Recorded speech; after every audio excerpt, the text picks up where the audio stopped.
You ready? Yes, sir.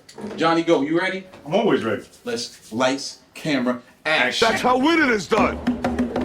The champ is here! The champ is here!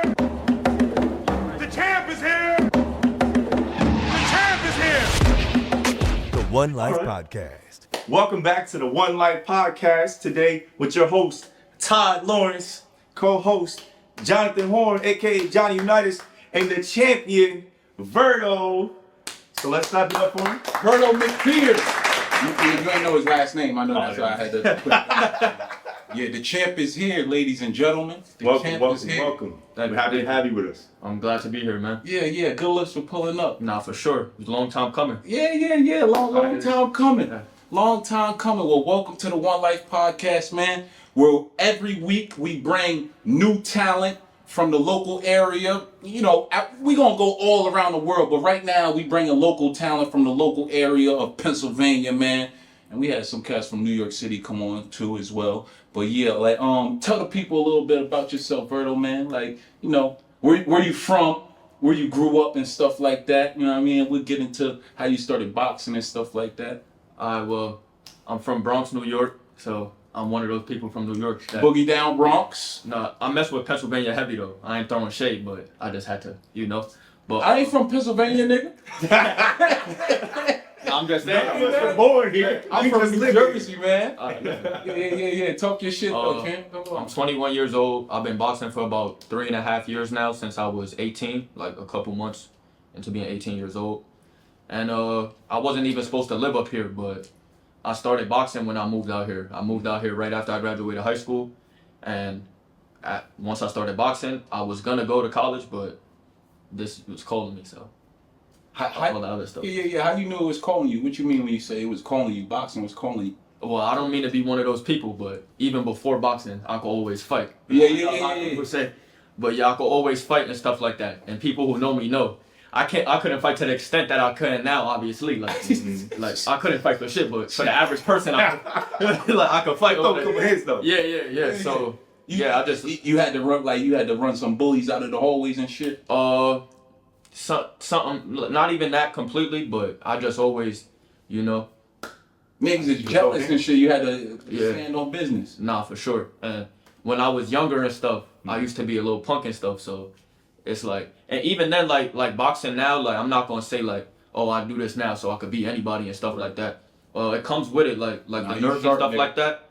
But that's why I like it so much, because I just learned to overcome that stuff. Like the adrenaline. Yeah, boxing, it helps you grow as a person too, not even just as an athlete. Like it's a lot of lessons they teach you in life, stuff like that. Yeah, self-discipline and stuff like that. For sure. Absolutely. Yeah. A lot of the martial arts are like that, where you learn the discipline to control yourself, because it's not just being able to beat somebody up, it's also being able to defend. Also you got to be able to control that inner, you know, tiger in you when you get punched and shit, bro. For sure. And also just the control of, like, a smart fighter also knows when to hit and when not to. Like, right. He's not gonna keep trying to swing after the belt. He's not gonna fight in anger. You know what I mean? Right. So there's a lot. Newcomers be doing that though. Right. They get mad. Yeah. Like, nah.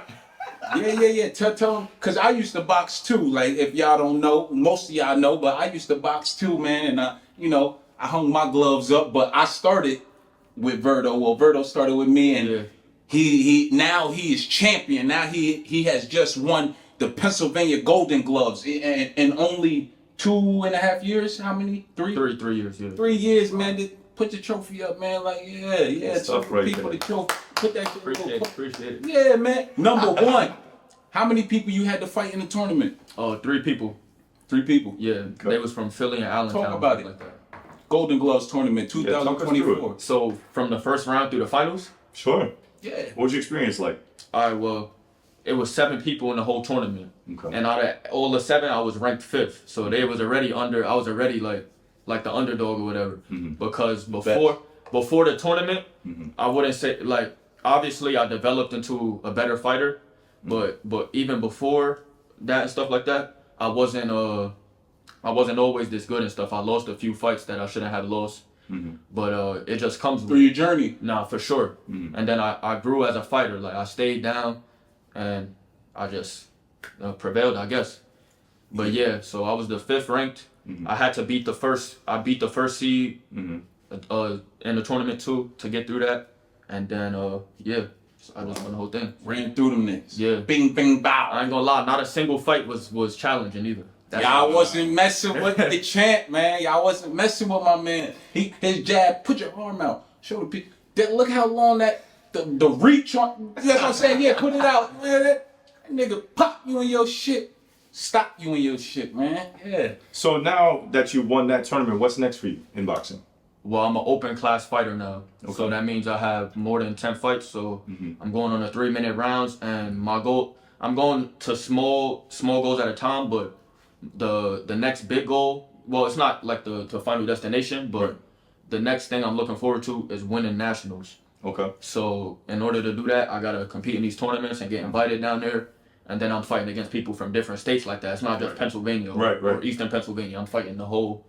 So that's my next goal. 2025 national champion. Mark my words. He called weight class? 156. 2025. He coming for y'all asses. For sure. Yeah, I couldn't do boxing, man. Yes, yeah. Talk about why not? Wait. Here's the thing, right? I ask you too. Yeah. Here's the thing. Like I know myself. I know the kind of person I am. I like the idea of discipline and practice. I never seen Johnny get upset, man. I mean, you don't really need to get upset though. No, yeah, I know. Yeah, I'm a chill. But what he's saying, he's it sounds like he's getting to some upset shit. It's not that I would get upset. I'm not the kind of person that would fight in anger. But I think the problem is that I just don't like getting hit, and I'm not gonna put myself in a position voluntarily because what they tell you to do to not get hit in boxing. Yeah. But also, no, what they tell you. I'm saying. You asked. Yeah. Also, I'm like, keep moving. I'm like 195 right now. That's all them heavyweights, bro. Them dudes mad brolic. Yeah. And I'm long and lean, bro. They got dudes that's 5'7", 200 pounds,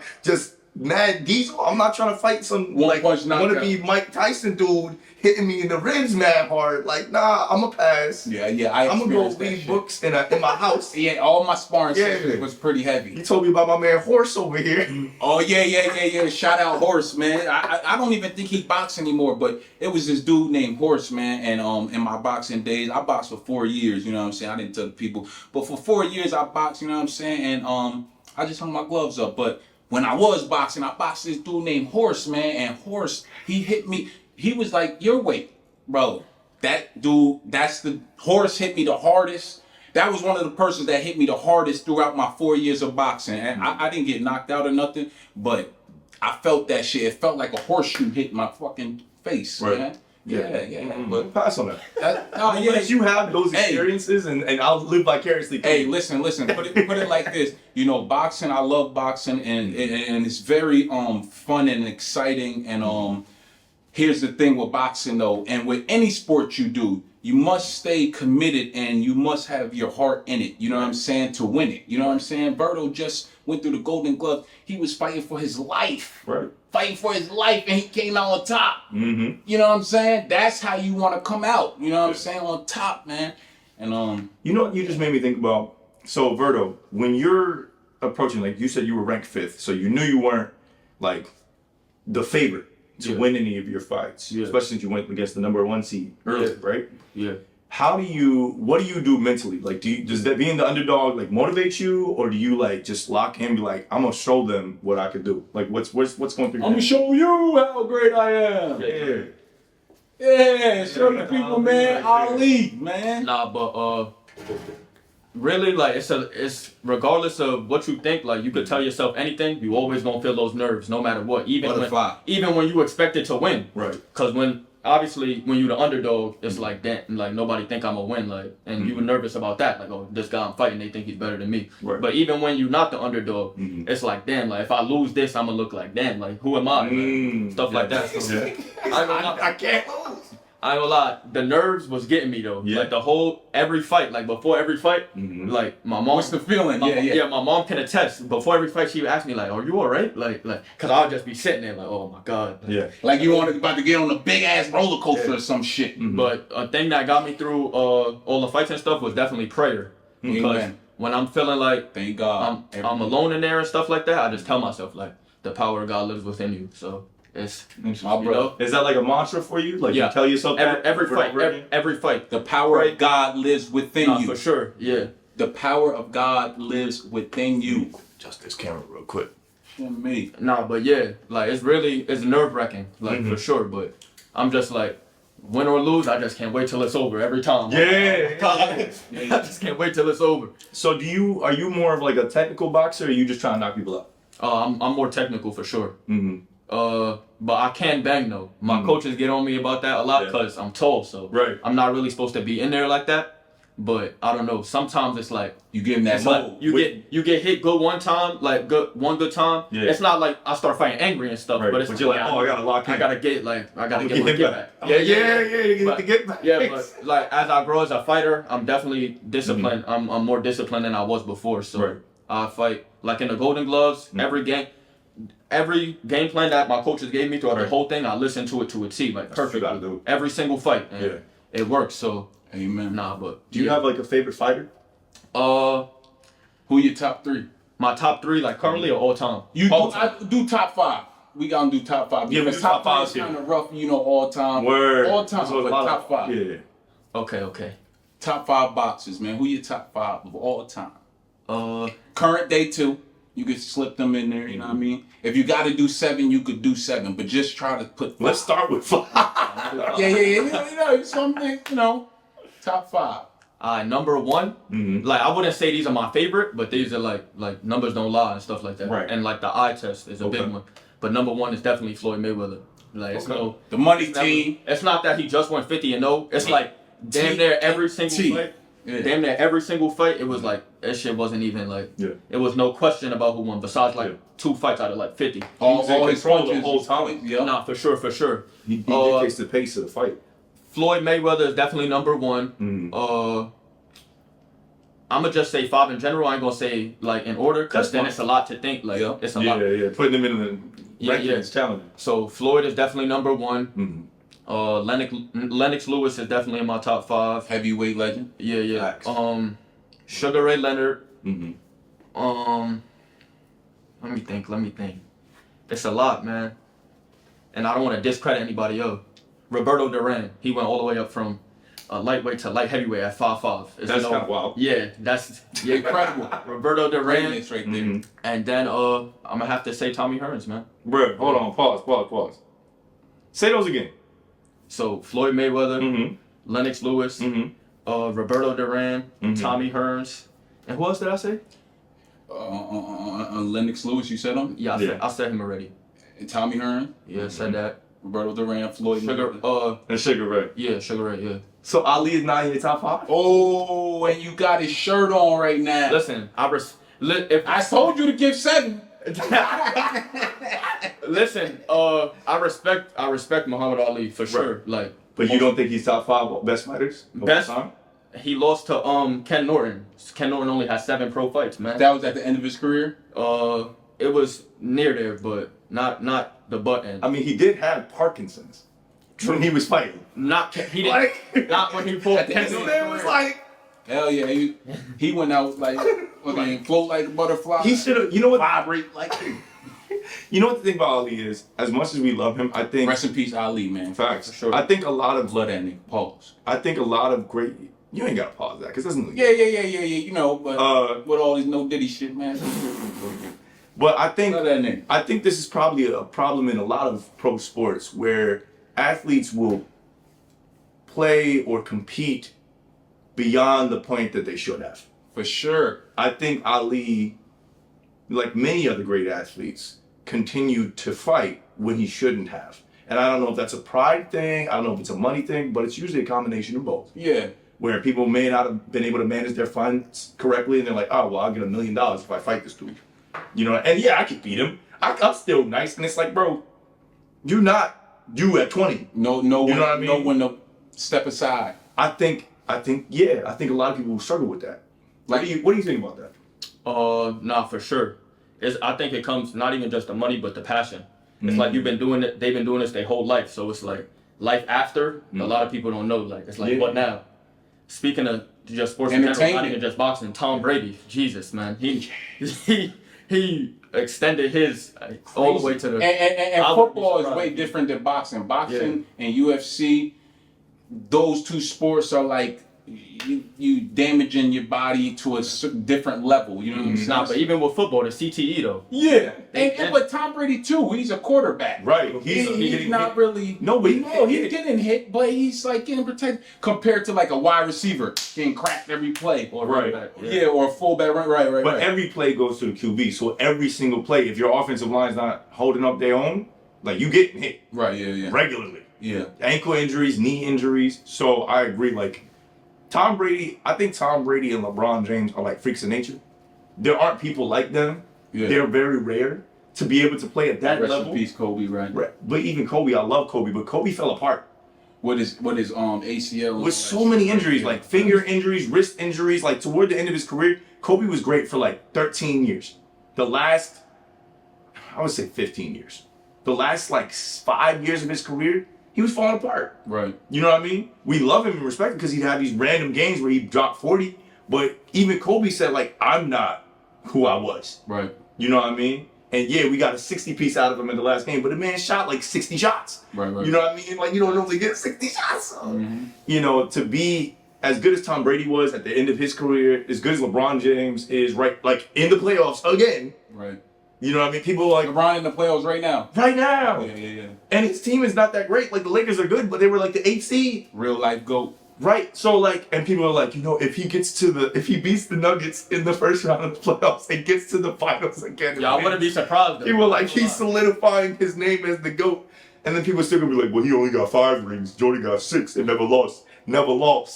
But it's like, bro. It's all an opinion. These guys are all successful at the end of the day. Crazy successful. But in the same vein, like, should LeBron James retire while he's still able to do amazing things? Or should he play like Kareem until he can only get 12 buckets a game? You know what I mean? And that's another thing that I refer back to when it comes to these sports. Baseball, golf, you know what I'm saying? Even basketball, it's like you could kind of drag it out. It's not really physical unless you get in a technical foul or something like that. You know what I'm saying? So it's kind of like the longevity in those type of sports. Yeah. You know what I'm saying? You could take it the distance. I agree with you on that. It's amazing the fact that Floyd stayed at the top so long. Yeah. You know what I mean? Not just 50 wins, but like, it's not like the old days where it was like dudes was boxing and fighting 130 fights. Mike Tyson. You know what I mean? No, even before that, like, before Sugar Ray, like right. Even like if you look at all them old dudes, Joe Louis and back in the day, it wasn't 12 rounds. It was like 15, right? Not even before the 15 rounders. Yeah. If you look deep into boxing history, they was fighting like I'm not even exaggerating, 45 round fights and shit like that. I swear. Yeah. Because if nobody won. Like, it wasn't just niggas was like I would read. I'm wondering if the moves was like this. I'm wondering if it really happened or if it's like that somebody lost count. Not even just that, but you see how the old heads always exaggerated. Oh, back in my heyday, you know, it used to be way more. Yeah, back in my day, yeah. They would just fight until somebody. So they would fight until somebody gave up. Yeah, that was the problem. Until them niggas died, man. Something mad. And I think boxing. When I say 45 round fights and stuff like that, I think I'm being generous. Right. There was actually like them dudes was so tough. Yeah, that's ridiculous. They'd be like, I'm not done yet. Man's whole face is sideways, bro. And it's not like now where they can put like stuff on your face and like tape up your eye and all. Hey, bro. Dude was just out here like one eye just, I'm not done yet. You can't see, bro. I'm still standing. Like, bro, calm down. Calm down. It's over. Nah. And then he wins. Somehow he gets like one lucky punch. Knocks man out. He's like, I'm a champion. And then they gotta take him to the hospital because he probably died like 3 minutes later. Yeah. It's crazy, man. At least there's more safety precautions. Like refs stop fights when they realize like, no, there's gonna be brain damage, there's gonna be problems, you know what I mean? Facts. But with combat sports, like your health has to be on point. Facts. On point.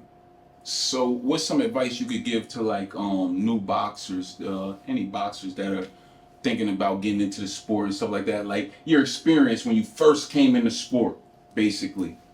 What I would say is focus on the fundamentals first. A lot of people try to get caught up in, I want to spar immediately, like 2 months in and stuff like that. Like, you could forget about all that for now. Like that's gonna come eventually, but the best way to go about it is building a solid foundation first, for sure. And when you say building a solid foundation, what you mean by that? Like in boxing, your feet definitely come first. A lot of people are so caught up in, oh my God, they're like this punch. Yeah, but you gotta like nobody knows that everything starts from your feet. So you can throw whatever punch you want, but if you can't set it up, like it's no point. Yeah. Facts.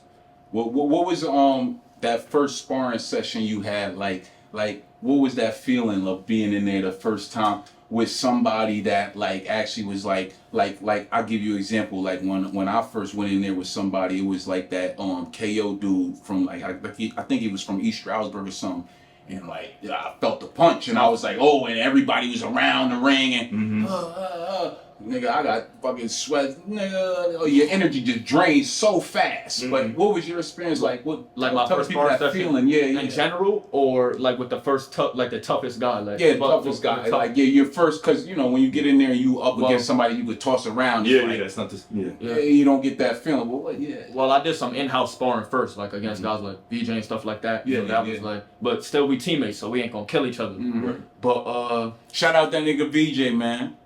I ain't gonna lie, I'm not trying to big up myself or anything like that, but the first tough opponent I actually sparred, the second time I sparred him, I knocked him up. I think you was there. Oh yeah.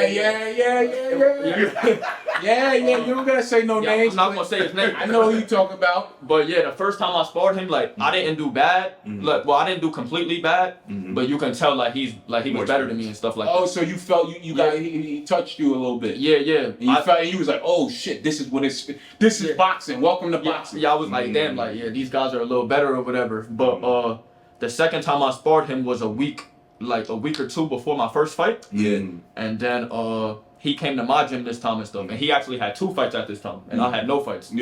And then we were sparring for a little bit, and then what happened. And then what'd you catch him with? It was a right hand. Yeah, boom. And then he fell or whatever, like on his knee or whatever, and then he got up, and he was like, oh, he hit me in the back of the head, like trying to line, like he tried to claim it. So nobody said nothing or whatever. He called his bluff. Yeah. So nobody said nothing or whatever. Knockout, nigga. He left, and then I finished sparring with another guy who was there, Jawanda. I finished sparring with him or whatever. And then when he left, like the whole gym and stuff, everybody was like, nah, like that nigga was not. The funniest shit, but VJ was like, yo, he went to sleep and woke up lying. I'm like, I'll never forget that. I was like, nah, that's for sure. Nah, but yeah, that was a good one though. That's when I was really like, oh yeah, I'm ready for this. Like, I'm ready. That's awesome, man. It's kind of cool when you find like your passion, like what you want to do. What do you think? What do you think you want to do with all that you've learned? You know, like how do you think that's going to contribute to your life going forward? You know, like the great Kobe Bryant himself said, the greatest act a human can do is inspire. Because at that point, you're not only, doing good for yourself, but thousands, millions, however many people you're affecting. Even if you could just affect one person, right? You made a change on the earth, because when you inspire somebody, it's like, I don't know, it's bigger than yourself. I don't know how to like put it into words, but you said it right there. So that's one of the things I love to do the most is inspire people. Like when people tell me now, like that's the best compliment somebody could give me now. When they be like, yo, bro, you so motivational. Like you inspire me so much. Like I'm proud. Like when people say that, that's that feeling. Yeah, I'm like, yo, I'm not doing the champ is here. Like you're a wise young man. The champ is here. I told you, this is my nigga. This is like my brother, man, from another, man. Nah, but yeah, it definitely reaffirms me. It's like, cause with the boxing stuff, like it's ups and downs and stuff like that. It's not all like championships and stuff like that. Like it's losses, wins, and it's like sometimes it's like, damn, like is this even worth it? But then like somebody will tell you like, yo, bro, like you think about your career, your journey. Nah, for sure. So and Conor McGregor, another fighter, he said it. I forgot what the exact words he said, but it was like your lack of commitment is an insult to the people who believe in you. Right. Oh, that's yeah. So I listened to that and I was like, yo, like, cause at first I was bullshitting. Like before boxing, I used to play basketball and stuff, and I would wake up like, I would get like a teammate or whatever, like, or not a teammate, but somebody I would want to like who also liked basketball. Yeah. Yeah, and I would tell them like we would tell each other like, yo, 5 in the morning we gonna go behind the building, do this before school. Right. So I would wake up 5 in the morning, right? I'll call the nigga, he not answering. I'm like, yo, this nigga sleep. And I just be like, fuck it, I'm going to sleep too. So I'll go back to sleep. You must have strong teammates. Yeah, so I would go back to sleep or whatever. To succeed. So when I first started boxing, it wasn't completely like that. I still liked it, but it took me a while to be the disciplined man I am today. Right. Like I was still like, oh, he ain't coming, I'm not coming. Right. But then one day I just told myself, I was like, damn, like I can't wait on nobody else. Like I'm the only person that's gonna get up and do this for me. So even regardless, like I'll train by myself, coach or not, like I'm always working. If you want to succeed at anything, you have to be the one who polices yourself. And then as you build, like I'm very fortunate in this scenario. Like Todd is really motivating for me. Cause I'm pretty disciplined. He stole your handshake. Look, it's all love in the circle, man. Pause. But no, for real. Like honestly, when it comes to the podcast, like I've always been motivated to do certain things, and I have my own stuff going on the side with my voice acting and the content I create. But this is the GOAT, Johnny GOAT. But in talking to Todd, when we talked about this idea for the first time, we were on the same page. I could tell Todd was as enthusiastic about it as I was. So, in the same thing with your boxing journey, yes, you have to be your own person to discipline yourself. But as you move in the direction that you're aiming, you're gonna find other people aligned with you, and you keep those people in your circle, because then when you do need that motivation, like some days Todd's like, "Yo, John, I need some clips. Let's go." And I'm like, "All right, bet. Let me get on. Let's get that content out." I may not want to be. I might be sleeping, taking a nap because I'm a dad. I got multiple jobs. I'll be running around. I'll be tired. But Todd knows once I get in the zone, I'll lock in on editing and get your clips out. I'm gonna send 5 clips. Done. And then we posting. So you gotta have those people and build your team. Amen. And then keep that circle tight. Don't let anybody come between that. Amen. Yeah. And you just gave me some flowers. And you said I motivated you, right? Nice. Tell the people, Verdo, who motivated you, like when you started. Alright, so tell the truth. Tell the people. Yeah, so I ain't gonna lie. I'm tell the real story. I don't care. Listen, no. I'm not just saying this because he's here. So I will come in the gym and train by myself sometimes, and I will see Todd, Cause we talk about motivation and giving the people motivation. So he would be coming in when I was leaving, and I would see him and stuff. But one day I actually decided to go up to him, and I was like, "Yo, how many miles a day you run?"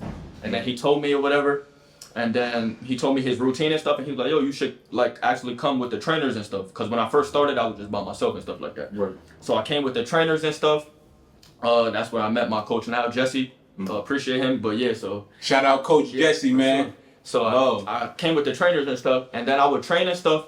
And I remember I was working the morning shift at my job at this time, and Todd was working the night shift. And I asked him, I was like, "Yo, so how you be training and stuff like that?" And then you was like, "Oh, when I get off of work at 5 in the morning, I just go straight to the gym." Yeah, like, oh, what? And it wasn't like it's a regular job either. Like it was a warehouse, hard labor. So that's what me and Todd. Oh yeah, he told me. Yeah. We was all But yeah, so he told me, he was like, yeah, physical labor for 12 hours. We was all in the warehouse together, y'all. So he was like, after work, right after work, 5 a.m. because our gym open at straight. Yeah. I was like, damn, bro, you strong. And then that's when I knew. I was like, I bet. So and he turned up. Yeah, I was like, he said, how many miles you run? Okay. I said like 4. He started doing 6. Nah, for sure. Yeah.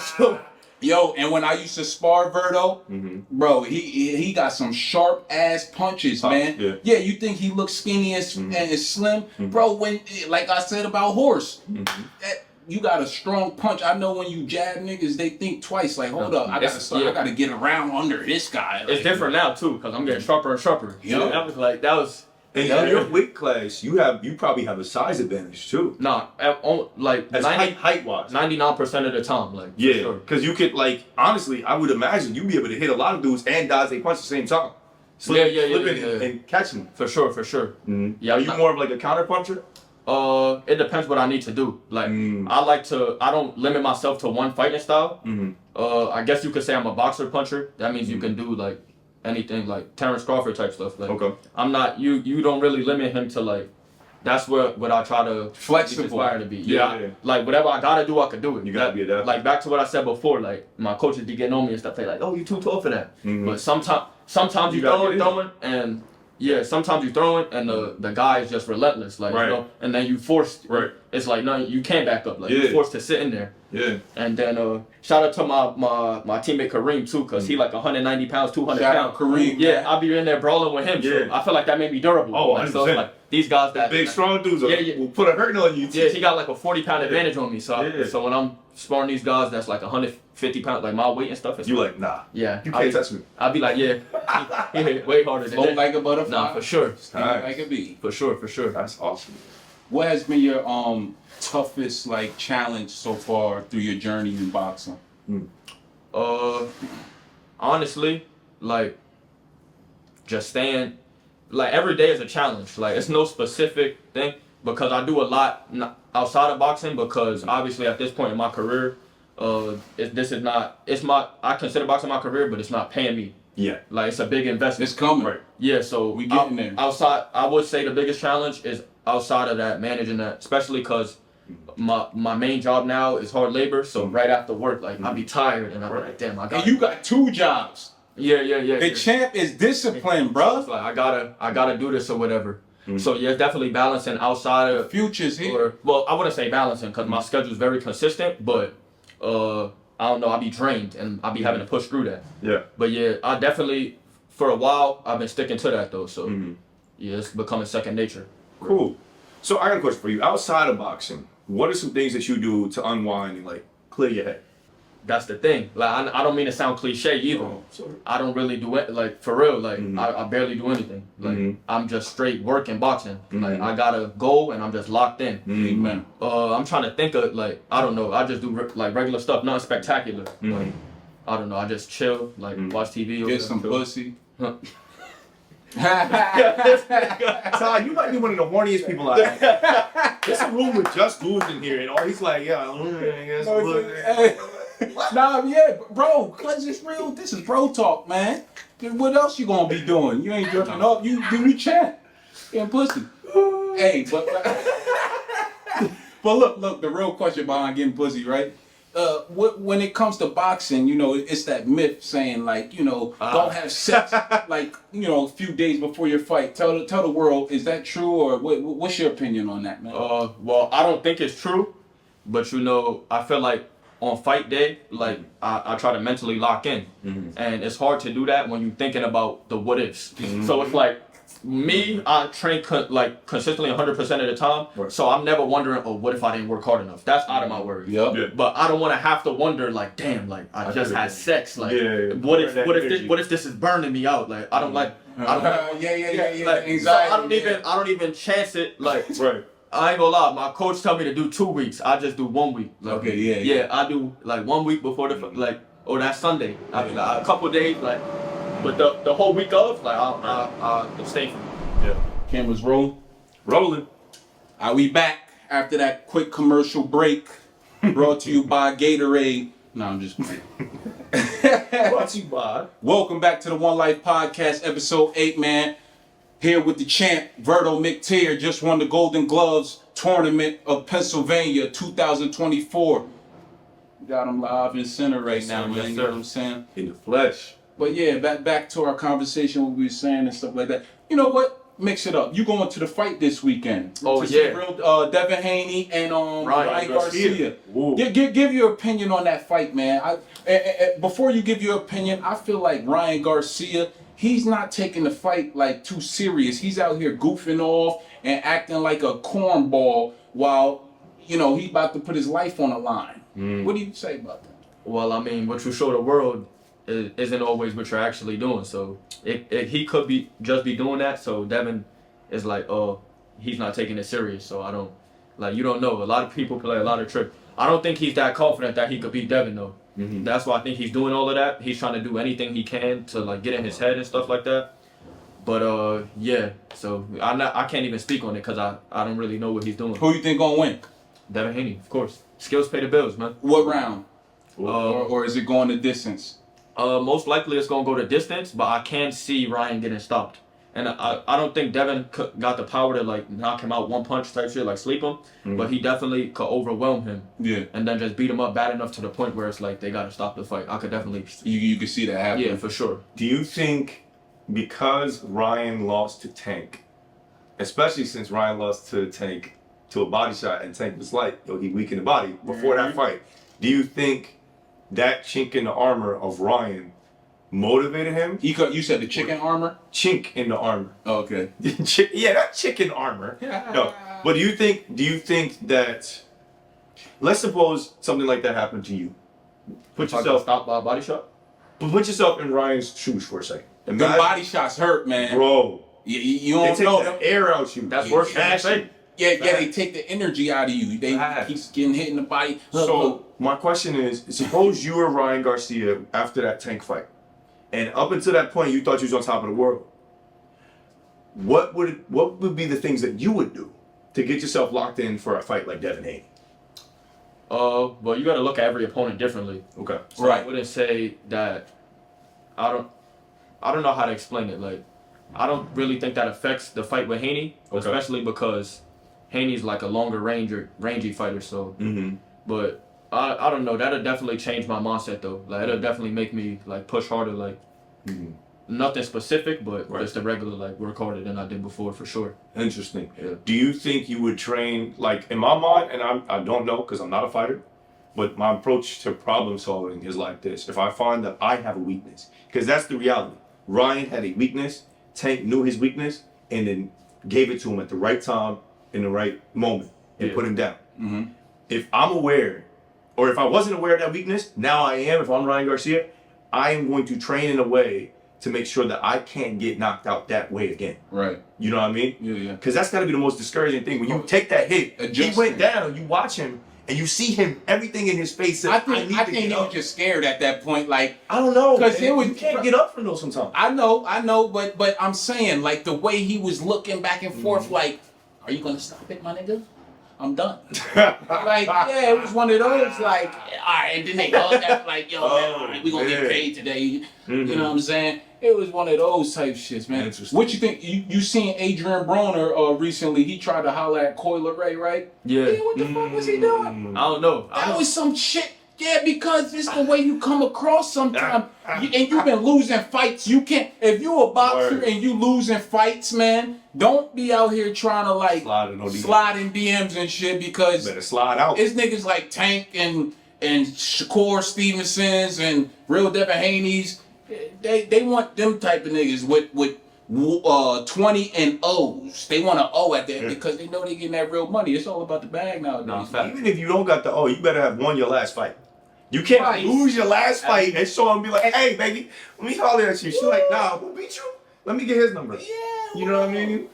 And she making bread. Coyle Ray is making entertainment rap money. Yeah. You know what I'm saying? So that Adrian Broner, I feel like in boxing, once you stop winning, you're not really seeing too much high prices. You're not really receiving your value is perceived in winners. Right, yeah. You know, which is I found this interesting. Do you think this is a question about the boxing industry. There's a lot of fighters out there, right? In all over the country. From amateur to pro. And sometimes it seems like a lot of people will come on the scene with an undefeated record. Yeah. Do you think those numbers are inflated? Of course. 100%, man. Talk about it, right? Yeah. Everybody's numbers aren't inflated to the extent that other people's are, because some people actually fight in good competition. Like you said, Tanks is inflated. Nah, Tanks is inflated. Like if you look at his box rec, he didn't really start fighting like top competition till like I don't know, around like 18 fight. Like but everybody before that was really like. But you know, what's that called? Like. Up in the record, what do they call it? You just heating up tomato cans. There you go. Heating up tomato cans. That makes sense. But to pump your record. That's people that aren't on your level. Yeah. You're fighting down because you know you get the easy W. Yeah, and it's to build the fighter. Right. Like, I don't agree with it, but I don't not agree with it because it is a smart tactic. Right. Because at first, why would you take the toughest fights and risk, like, you never know what can happen, losing and stuff like that, and you're not making the highest amount you can make. Right. You want to build a name first, build your social media status, and then when undefeated fighter fight undefeated fighter, and y'all both got some, a name, and then that's when you can make the most money. It's all about the bread. Nah, for sure. Yeah, because if you, like you just said, if bro shows up and he's like 13-7, everybody be like, this man lost 7 times. So who? Yeah. But it's like he could be a better fighter. It's even worse than that. They be fighting fighters with no wins. Like it be Oh my God. It be records like guys is like 0-25 and shit. I swear to God. Why would you not? I'm sorry. If you like lose 25 times at anything, bro, and I'm not like, and you trying to make it a career, you probably need to pivot. At that point, Probably those guys aren't trying to be prize fighters though. Those guys are just doing it to get by day to day. Like, oh, I can take this a little $1,000. Right. They get right. Yeah, I'm gonna risk my life for a couple of dollars. Yeah. No, not me. Some people are like that. Nah. I guess, if they realize, okay, well, I'm not a great fighter, but I bet you sometimes they're better than their opponent, but they're paid to take the L too. What do you think? You seen that recent thing, just to connect with what you just said, that dude in the NBA, he just got who was betting on his own games. Yeah, he just got eliminated from what's his name, Porter? Yeah, something Porter. But he looked here's my opinion on that situation. The dude that got eliminated, exiled from the NBA for like cheating on his bets and stuff like that. Bro, if you're gonna cheat on yourself for bets, like to win bet, you need to be like really good. Like a LeBron James or a really good. So that way when you do decide to fuck up, it don't look like, you know what I mean? Like if you fucking up every time and then all of a sudden you do good, and you gotta be really good to trick the system. Right. That dude, I don't know, was he good, Porter? He looked like a scrub. Everybody in the NBA is good. Like, I don't care what anybody says. I get what you're saying. It's like literally those are like probably the 4 or 5 best players in the world. What I'm saying is like a Tom Brady, a LeBron James. Nah, he wasn't a No, he wasn't a superstar. Yeah. Right, so you are noticeable when you're doing stupid shit. My biggest thing is, So to say, hey, bro, you know, to be on the bench in the NBA, these dudes make $500,000. So it's to be on the bench. You don't need to gamble on yourself. That's just dumb. That's just dumb. Like, I don't care what are you doing? Like, put 50 grand on me to make 20 tonight, bro, and my last shot gonna be a 3. It's like, bro, what are you talking about? You don't need that. You make $500,000, live on $300,000, invest $200,000. Well, probably not because you got taxes and stuff, but you know what I mean? Like, you can live below $500,000 easily, Right. and invest for your family. So the idea of, I want to gamble my entire family's future money on whether I make 19 points and get 3 rebounds. Like, bro, come on, I don't care. It's dumb. It's scrub. It's chump change. Right. It's such a dumb thing to do. So I like, as much as I don't want anybody to not succeed, I think for that, the discipline was well deserved. Like, that's stupid. You don't deserve to be in the NBA if you're gonna do dumb stuff like that. You're messing up your own team. All the people on your team that's expecting to win and wants a certain consistency out of you. Your coaches are paying you. Your team. Yo, you just dumb, bro. Mm-hmm. That's the exact type of opposite person you need to be in life. Absolutely. You know? So when you make it real big in your career, right, with this One Life, you know what I'm saying? You're on the One Life podcast right now. When you make it big in your career, right, which is it's coming. What are the top, like your first top 3, top 5 biggest purchases that you want to make? Like that, you know what I mean? Like, yo, when I get my bread, when I get that bag, I'm going to get this and this and this and this. And I'm going to shit on it. Nah, you know. But what's those top 3, top 5 things you want? See, the funny thing about it, right, is I was thinking to myself, like, yo, my first $20 million fight, like, what am I buying, stuff like that. Right. But honestly, like, I'm $20 million. Yeah, it get like that once you up there. God willing, man. It's gonna come. You got it. Something I like about myself is that I wasn't even. Obviously, I'm gonna get everything that comes with the. I'm gonna take all the fruits of my labor, like everything like that, like all exotic stuff. Yeah, you ain't gonna be on that J. Cole shit. The first thing I'm gonna handle is taking care of the people I love, man. Go ahead. Take care of the people you love. Yeah, that's the first thing I'm gonna do. Like, everybody's straight. Like, okay, I do that. Like, once I even get word of the contract, I'm walking in my mom's job. I'm like, kid, we out of here. Quit. That's the first. Amen. Mom Duke's on the list first. That's the first thing I'm gonna do. Amen. Handle it. I'm gonna just handle my stuff, man. Like, that's really the reason why I want to make it. Like, obviously all the other stuff is nice, like the lifestyle that not everybody gets to live, but that's the biggest thing. Like I want to take care of everybody. My love. So what you gonna do? Like buy a house for your mom? She's never working again. Okay.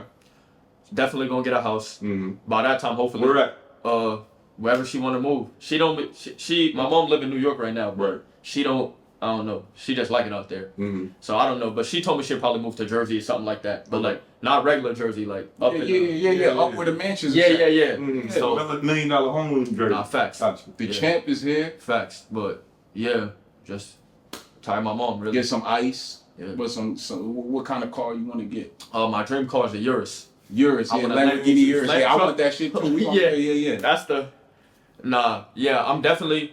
I don't know. Like if I'm playing with like the money I do get to play with, because I am obviously going like invest and stuff like that. Top notch. Yeah, I'm probably gonna get the big house, the everything that come with it, the cars, the jewelry, whole team, iced out. Like. Okay. Sure. So here's a good question, right? Out of all the boxers currently in the sport, if you got to choose somebody that you got to get in the ring with, who would it be?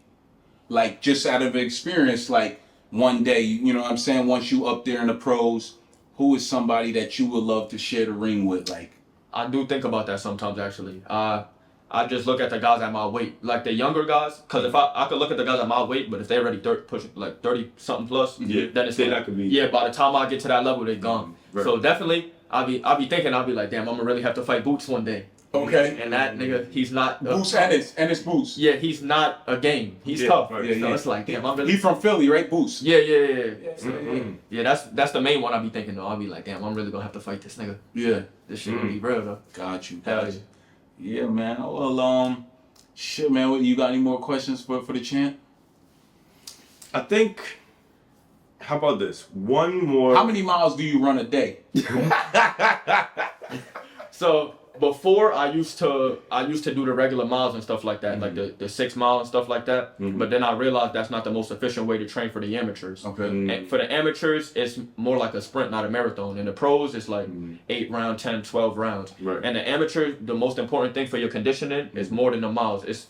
I do stuff like interval runs and sprints and stuff like that. Right. That's way more important because when you that right. Go ahead. Yeah.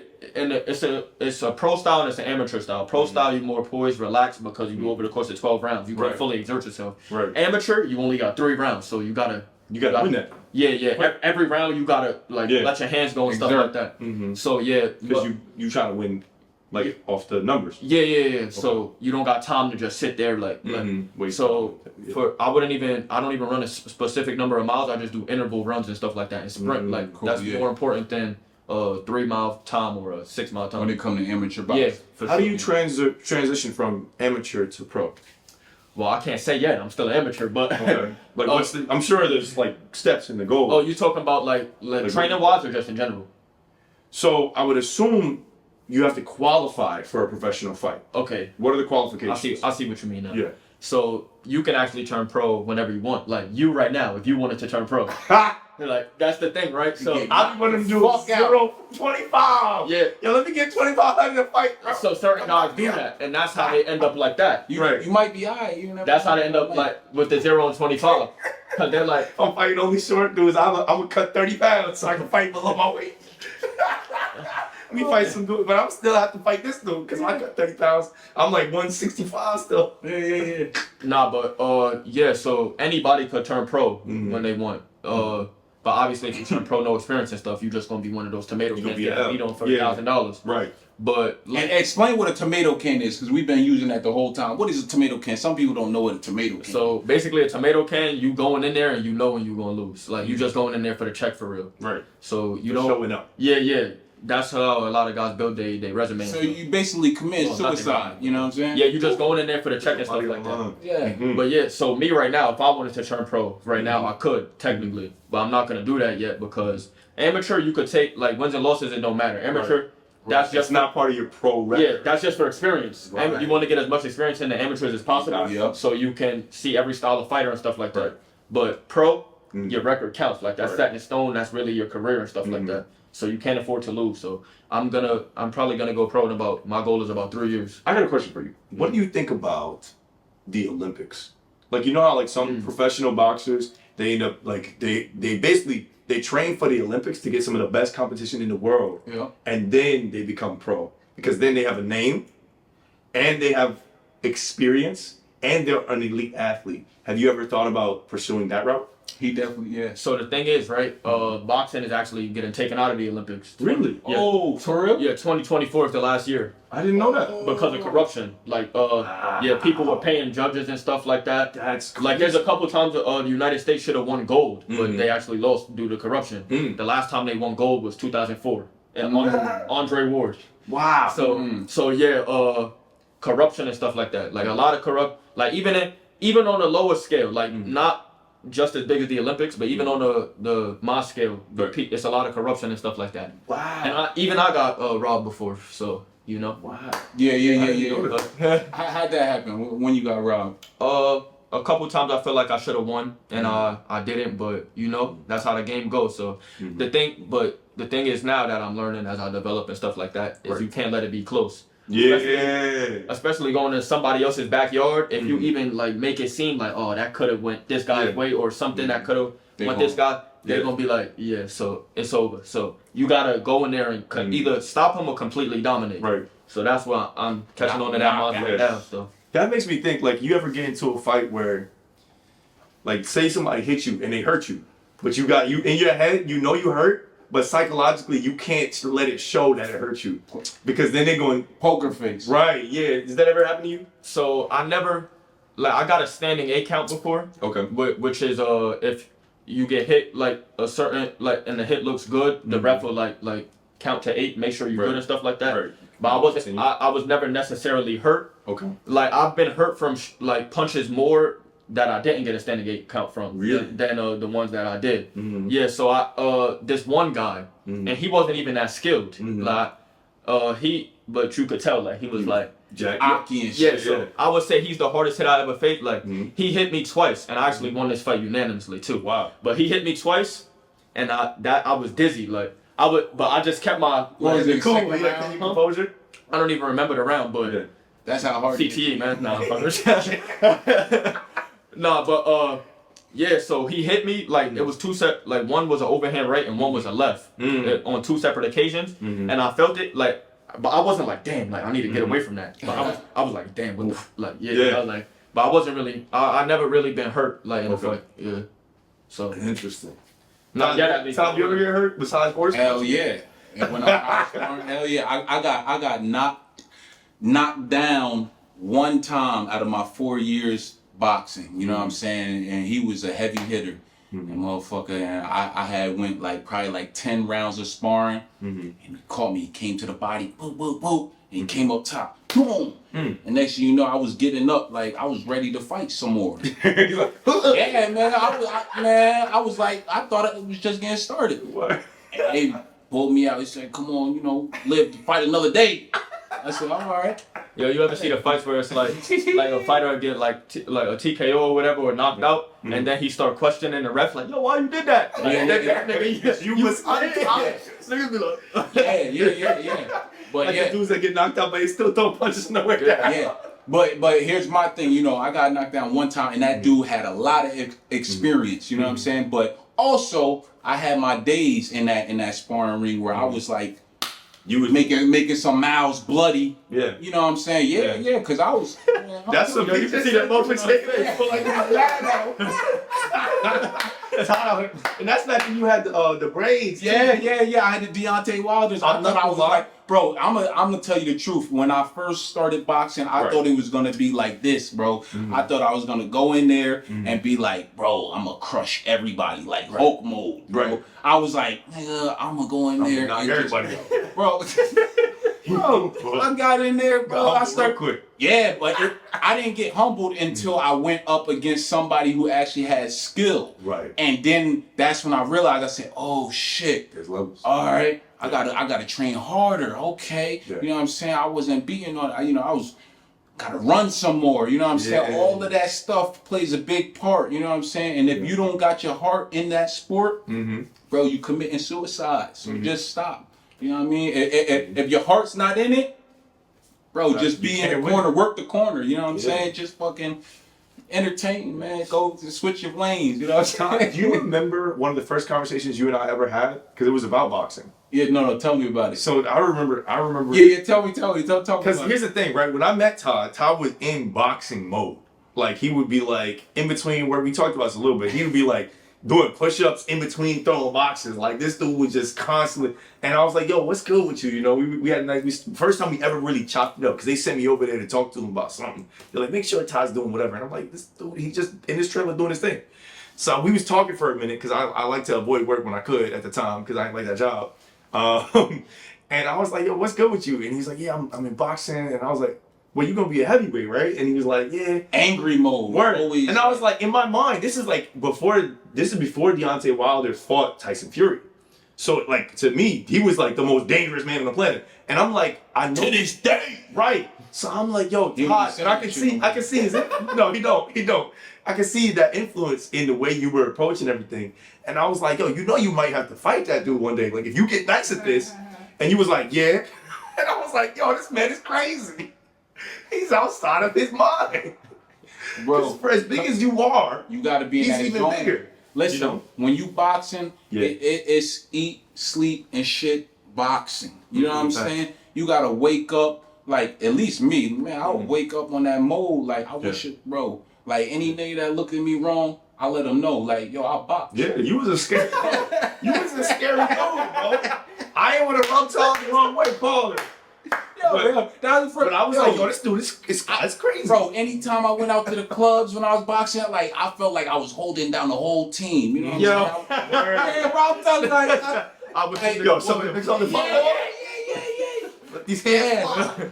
Yeah, bro, but I was raised well, so I wasn't like, I know niggas got guns and shit, so I wasn't swinging and getting shot and shit like that. But you know, for as fast as you can throw your hands, it's not as fast. You know, cause then it's some haters. It's like, out there. word, you don't put me on. Yeah, people don't like to fight no more. You know what I'm saying? I'm all for it. You know what I'm saying? Let's get it. Let's get our one on and keep it pushing. Right. But you can move through that. Yeah, it's weak people out there in the world. They just want to shoot you. Pow! You know what I'm saying? Yeah. So I went and got me a gun too. So I was like, okay, I brought hands, but you brought guns. So hey man, I ain't listen. I'm out the sport now. Now it's just it's just entertainment, jokes and shit. And if I'm with VERDO, he gonna go first. Yeah. And then you know what I'm saying? Yeah. Once he get through his jab and shit, then I'm gonna fucking come over with that old. I might even come and pick the nigga up and slam him just. You know that's why you should always have at least one wrestler in your squad. I used to wrestle 6, 7, 8 years. Well, yeah, we was talking about that. I wrestled for 2 years in high school too. Yeah, you know how to sprawl and shit. Yeah, go for sure. Is it weird that when it came to like messing with people, like if somebody messes with me,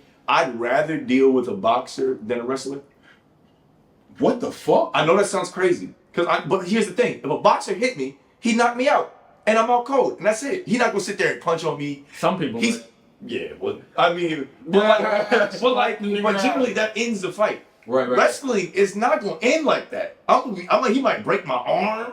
He might try to break my foot, my ankle. That's that UFC. Bro, they're going to be doing some crazy stuff. Right. And first thing they want to do is grab on you, bro. I'm not trying to, they're going to be grabbing your clothes. A boxer will square up with you, and you know they're going to throw hands. Yeah. They're not like, you know. Like, as soon as you start seeing him doing this shit right here. Word. He take off. Yeah, he ready. Okay. Anybody start doing this in a fight to get us right? No, just know they about to. No, he ready to go 12 rounds. The person, I don't care about no kickboxers because first of all, kickboxers like to kick too much. They really do. You can tell too by the way they stand because they stand different than boxers. Yeah, boxers, bro. Y'all got your stance or whatever. Whether you southpaw or kickboxers be like this. Yeah, they do that like back, and then you see him get ready. Silva. Word. It's like, bro, you about to kick me right now? Like, yeah. Or some taekwondo gonna do some spinning kick thing. I'm not dealing with that. I got kicked by a Chinese dude back in my day, like when I was young. Yeah, bro. I you know, back in the day when we niggas used to do body shots, you know what I'm saying? Like right before, let's do body shots. Come on. I thought I was going, you know, I kinda tried to bully this kid. Not bully him, but I picked him out of the bunch, you know what I'm saying? I'm like, this my opportunity to show the world what I'm made of. Yeah, I said Chinese dude, Tyler Becker. Tyler Becker, if you see this to this day, you remember, man. That's my guy, Tyler Becker, man. He a Chinese dude back in the suburbs where I grew up, right? Bro, I went body shots and he kicked, bro. He almost kicked through my motherfucking body, bro. Yeah, bro, I lost the wind and everything. I took a knee. Michael John. Yeah, I said, hold up, man. What is you doing? I said, this is body shots. He said, yeah, that's how. That's a shot to the body. I said, oh hell no. I said, hold up, we gonna regroup. We gonna get back to this tomorrow. Or man, think about this. I gotta get a different strategy for your taekwondo ass, man. What the fuck? Karate, black belt. Yeah, I can't fuck with them niggas. Interesting. Oh man. Hey, what do you guys think about like entertainers, people that are in that realm of? There you go. Jake Paul. Well, not Jake Paul. Jake Paul is about money. Everything he does is about money. I'm talking about people like Jet Li, Michael Jai White, like guys who are in the combat entertainment industry. You know what I mean? Where they have experience.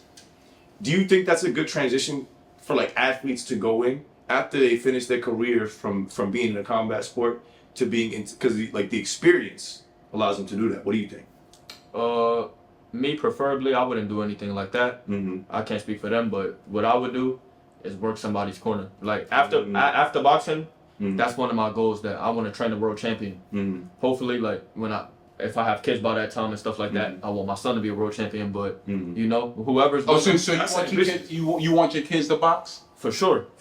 Wow, interesting. They don't have to, but you know, that would be nice. Yeah. But regardless, I just want to train a world champion. So even after you make it as a millionaire and a very successful boxer, professional boxer, you still want your kids to box? Nah, for sure. Got you. Yeah. If that's what they want to do, that's the question. I'm not gonna force it. Yeah, like so. When it comes to parenting, considering that I'm the only parent here, like kids, like you didn't inherit your parents' passions. You know what I mean? Yeah. So I get putting your child in a program for them to learn discipline and things like that. But from what I've seen, at least through history of sports, it's very rare for a parent to have a passion and to be elite at that, and then their child also have that passion, because they have different experiences. Even though they may have the similar genetic makeup. Like, for example, me, the financial situation my parents were in, and the way that I grew up, gave me a different type of hunger than the hunger that my father has for certain things. Right.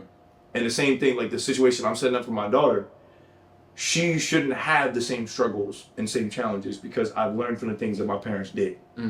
So when it comes to lay the foundation. Right. So when it comes to a champion of a sport, there's always a reason why someone is a champion. And it's not because someone just laid the groundwork for them. There's always a hunger inside that person. Right. And that hunger doesn't come fire, that desire. Right. That hunger comes from a need. You know what I mean? Yep. Like right now, you're not where you want to be. Yeah. And you see boxing as the way to get to where you are. Sure. Like when Todd and I first talked, that was his way. He's like, I'm gonna get my mom a crib. I'm gonna take care of my family. That hunger there, different routes though, motivated you. Mission's the same. And even though Todd's not in boxing now, it's that same drive is what makes this podcast happen. Amen. And what makes all the other things that we're working on happen with the training and everything. And that hunger is what drives you to want to be not just PA state champion, but national champion. Go from national champion to world champion, right? If you become that and your financial situation changes, your next generation will have an easy life. Easy life does not create the hunger necessary to be a champion. There you go. I see what you mean. You know what I mean? So even though you may have that desire, the person who you might teach to have that desire might be from the trenches, because they have a reason to get out of the trenches. Your family will have no reason to do that. And you wouldn't. I get training your kids for the sense of protecting them, and they can have the confidence and discipline. But the idea of like, I want you to be world champion, why? Why would they need to be world champion when their finances and their needs are met? Right. They don't need to be hungry. They can help people. You know what I mean? Yeah. Because you put them in a position. Yeah. So that's the part that's the part of your legacy I think you want to transmit to your kid. Like, this is why I did all this. Yeah. So that we would be in a position to take care of our people. Got you. Yeah. You know, what are your thoughts on that? You know, I actually know somebody, right? Like one of my favorite, I ain't gonna say favorite, cause I got a couple teammates and stuff like that, but his name is Danny. He's a 16-year-old kid. It's nothing special about him, I would say. Shout out Danny, man. So the thing I admire about him the most is that he doesn't have to, right? Like, he doesn't have to do any of this stuff. His family, they're good and stuff. Like, they're a middle-class family. Like, regardless of what happens, he'll be good for life. Right. But why you say that? Because he's rich? I ain't gonna say he's well off. He's well off. Like, regardless, they got a wealthy family. Yeah, regardless, they got him. But the thing I respect about him the most is that even though that's true, he still shows up relentless. Like, he shows up more than the people who are in a similar situation to myself. Yeah, he got that passion. Yeah, just like, again, Kobe Bryant. His dad was already in the NBA, and he became the greatest of all time. He still had that. Kobe. Yeah, so I guess it is situational, but for the most part, I do agree with you though. Like, it does take a certain amount to be, that hunger. Yeah, for sure. To dig deep, and once you get hit real hard, and you about to get knocked out, and you get knocked out to come back to the gym again. Yeah, that hunger got to be there. That fire inside. But yeah, I guess it just depends on the personnel though. Some people, have a reason. And since we talking about kids and stuff, you know what I'm saying, when we have kids, this is like I guess this is like a popular question. It's been a popular topic. I'm gonna whoop my kids' ass, man, when I have kids. And I don't say that in a harmful way, but I say that in a way so that way, you gotta put your kid in line, so that way when you guys go out to public areas, they not trying to stun on you and embarrass you in front of the world. Yeah. You know what I'm saying? What is y'all opinion on whooping your kids' ass? Again, as the only dad here, I think it really depends on the child. Yeah. I have never had to hit my child. Yeah. But my daughter is like, and this is not me bragging, but it is me bragging, my daughter is like the sweetest little girl in the world. Right. I could look at her. Because the way you raised her? I think it's a combination of both. Amen. Like, I think her mother and I are doing a good job. Amen. So I'm gonna pat myself on the back, and I'm gonna pat her on the back. She's doing a good job. Sky's mom, thank you for being the mom. Shout out to all the great mothers out there, man. Keep doing a great job. But also, as you mentioned earlier, and this is something that I've kind of cultivated, you said you've never seen me upset or angry. Yeah. And there's a reason. He getting there, right? He thinking about deep shit.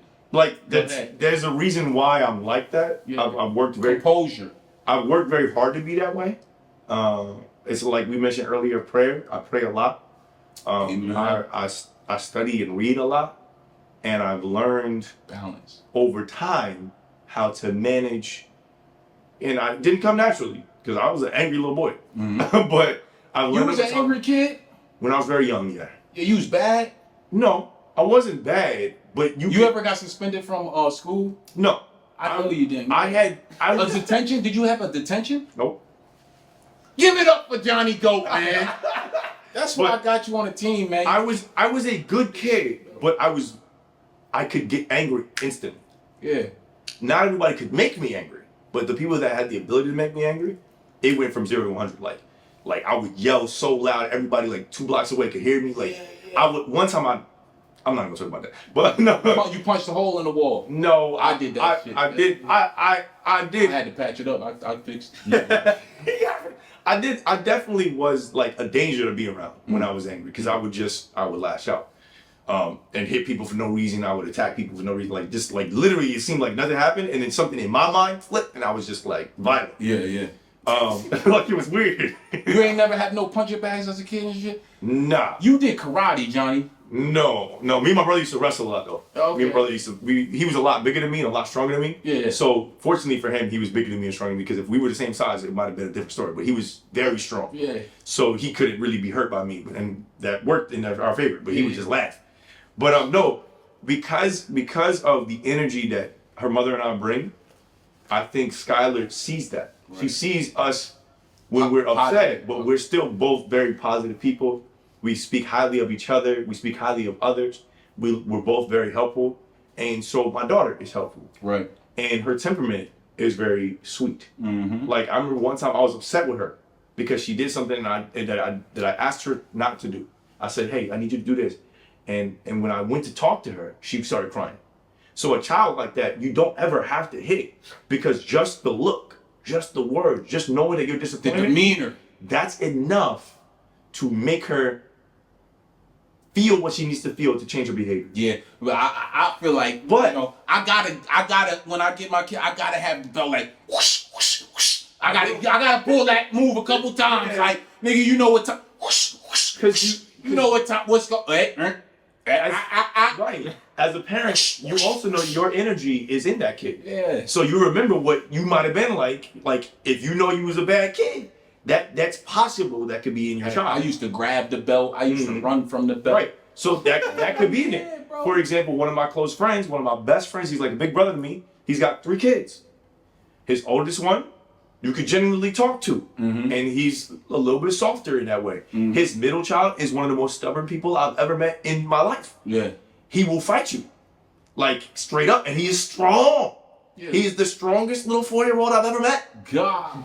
That's the type of child that's and Built he's like a defiant. midget. He will test you. So that kid, he might require a little bit more physical discipline because he may not understand the repercussions of his actions. If you just talking to him and words go over his head, he gonna be like, all right, boom, and go and do what he wants to do. So in that scenario, you might have to. Not every kid can be talked to. Right. So it just depends on the child. Yeah. But you also don't want to over discipline. Because I think our parents' generation, at least I know my parents' generation, my parents are old, definitely were over disciplined. You do anything wrong, you just get immediately beat. There was no questions. And you know, and it seems like, oh, that's what happened to you? My parents definitely physically beat me when I needed to be. And or look when they thought I needed to. And look at the results. Look where we at. Well, That's you what can't I'm go saying. by that. Yeah, but that's I got an older brother, he don't operate like me. He got beat more than I did. That's all I'm saying. It's like it turns out to be a positive because I was just watching the news before I actually came here, and I seen it was like this little and listen. I in my opinion, I feel like Asian Chinese people are the most disciplined, you know, docile, good people on this planet. They one of the smartest people on this planet. They don't even got to study for the test. A+. You know what I'm saying? But recently, before I came, I seen a little Chinese Caillou looking dude on the news. I'm serious. Okay. And he got in trouble recently because he was planning to go shoot up the school. And I'm like, what? You know, my mom Dukes even said, wow. She said, nobody must have loved him. And I said, wow, you know, that shit hit deep because I'm like, yeah, well, damn. You know what I'm saying? Like, you know, when you have kids in this world, make sure you pay close attention to them. That's all. You know what I'm saying? Show them that love and nourish them and mold them the proper way. So that way they're not off learning from the internet, learning from the streets. You know what I'm saying? Yeah. Put your kid in check and order and keep them real close to you. You know what I'm saying? So that way they can be successful and you don't set them up for failure. That's all. If it takes a little ass whooping, you know what I mean? Just don't be a little gentle. You know what I'm saying? Don't try to kill the nigga. You know what I'm saying? Just You're a grown person hitting a small person. right. Do not try to hurt them. Yeah, you just man. want them to understand that what they did was incorrect, and then show them how to correct it. Put them in order. You know, That's don't have your kids out here on a leash and shit like that. You know what I'm saying? I saw that the other day. Yeah. I saw this family. To each his own. Sometimes Their it be kid like like a that. dog, and he was just ripping like a straight up pit bull. And I'm like, Look I back don't know. and shit. Yeah, one of them backpack Yeah. joints. And I was like, clearly that they not doing their job because if you like, I had my daughter, she's running free, just like chilling. It's different It was situations and for crazy. reasons behind it. But you know, if don't just have your kid on a leash if he's very healthy and you could teach him. You know what I'm saying? Just teach that nigga not to hold your hand when you cross the street. You know what I'm saying? Yeah. Stay. Hey, wait till we get home. That's all you gotta say. Whenever I heard, watch when we get home. I was like, oh, shit, I'm not going home, nigga. I'm leave me here, please. These days, kids will find an Uber and be like, I'm not going home. You right, yeah. What do you guys think are some things that your parents did that helped set y'all on the right track? Okay, so Champ, go ahead. I don't know. I wasn't really a bad kid. Like I can't like say anything specific. Growing up in the city, it wasn't like enticing, like you know, just that Shit, I ain't gonna lie. having fun and just being out, going to the corner store, stealing shit. I did that shit a couple times, and I was in the suburbs. He's like, ain't gonna catch me. Nah, but Shit, I was. I don't know. Swisher Sweet. I always had a respect for my mom. I guess you could attribute that to the ass whoopings. Amen. Yeah. But yeah, so I never really, tried to like disobey her or anything like that, because I knew what would come with that. So that's probably the main thing that kept me like, all right, I gotta chill. Like, it was that. But what was the one time you got like the worst ass whooping of your life? Yeah. What did you do? The worst ass whooping I ever got, I didn't even do it. Those are the worst, bro. Okay. So I'm not gonna get into full detail, but basically it was my dad. And my dad only ever beat me like once or twice in my life. But yeah, so I guess he was under the impression that I was smoking weed. Mind you, I never smoked weed a day in my life. So I woke up like at 1 a.m. They woke me up. Come out here right now. So I go out. All I see is my brother crying already. So I'm like, what the hell? Like, what's going on? Right. So they like, yo, just he had that. Yeah. So they was like, just admit to us that you've been smoking weed. My brother, it was my dad and not my real mom, my brother's mom actually. Yeah. But yeah, so they was like, just admit to us. We was like, what the hell? So my brother was telling the truth. He was like, we ain't do it. Right. And then I was telling them too. I was like, we ain't do it. They was like, that's it last year. They tried to press you. Yeah. We both was saying no. Got whooped and shit. So after that was a bad whooping. So the next. How old were you? 12, and my brother was 10. Oh yeah, you could get the hands at that age. Yeah. So the next morning, they decided to drug test us. Oh yeah. Yep. So we got drug tested, and my dad was like, "Oh, before I go get the drug test, anything you want to tell me?" I was like, "No." No, go get it. So he drug tested me and stuff.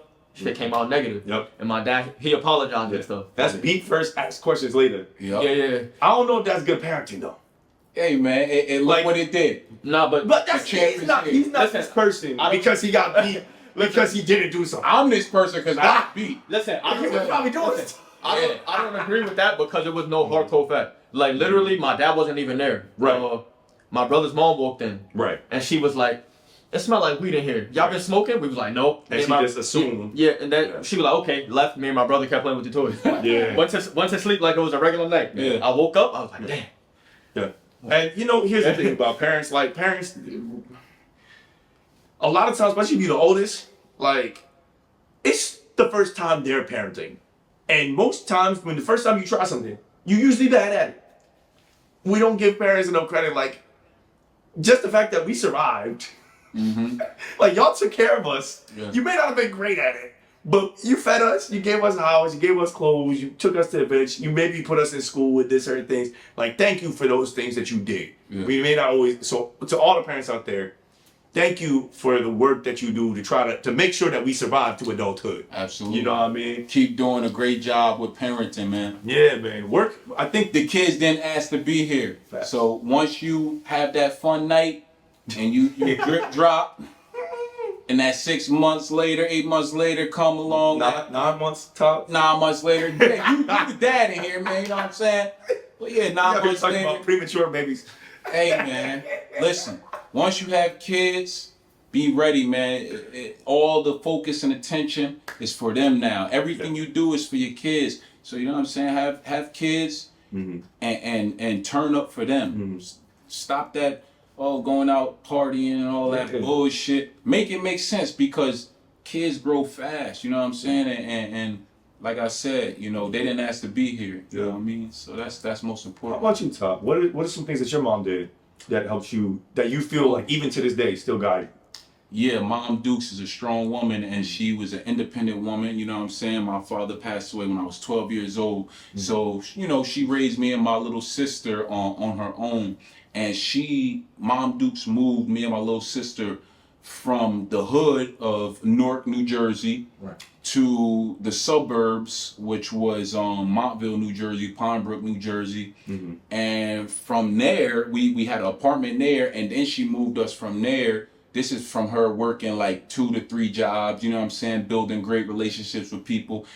From the apartment, she moved us to our own house that we own now out here. So, just seeing my mom do it as a woman and go and come, and then whenever my mom got mad at me, she would like cuss, you know what I'm saying? Them cuss words would come out. You motherfucker. When I heard shit like that, I was like, my heart dropped. Cause I'm like, as a kid, when you hear like your parents cuss at you, bro, you get hurt. Like you be sad as fuck. Like, whoa, like they don't love me no more. And then she would take the belt and hit that whoosh, whoosh.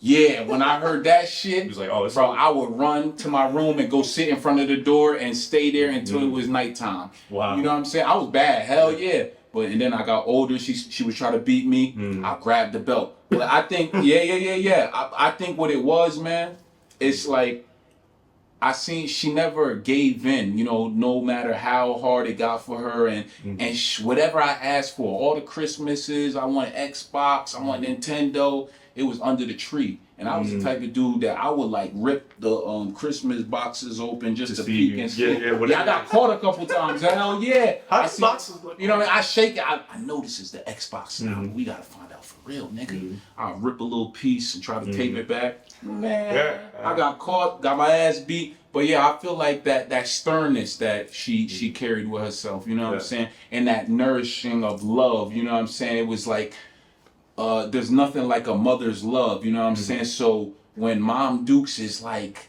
mad, you know what I'm saying, and cussing at you, it's like, oh my God, like the world is about to end almost as a kid, you know? So that kind of kept me in line. And also her moving me out of the hood to the suburbs, I was able to visualize a different like lifestyle when it came to like, you know, I was in the suburbs causing trouble. Right. I wasn't in the hood getting like in trouble. You know what I'm saying? Right. So it was like a different type of growth through life. So I wasn't I had like and I was in sports a lot. She kept me in sports. My mom, you know what I'm saying? She made sure whatever she had to do to scrape up some money to get me in football, basketball, track, whatever. So I was always busy and occupied. And I feel like that's most important when it comes to raising your kids, to keep them busy.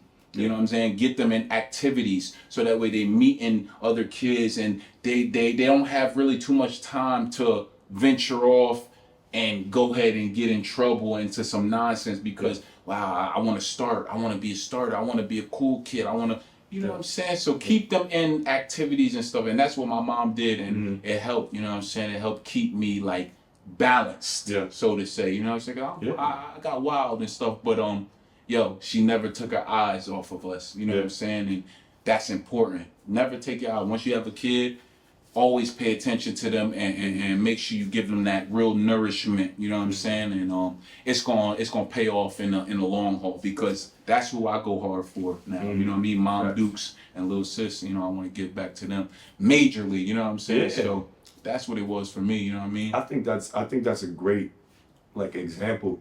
That your mom said, and then now you had that in your mind, like that's why I got a name tatted right here on my phone, Barbara.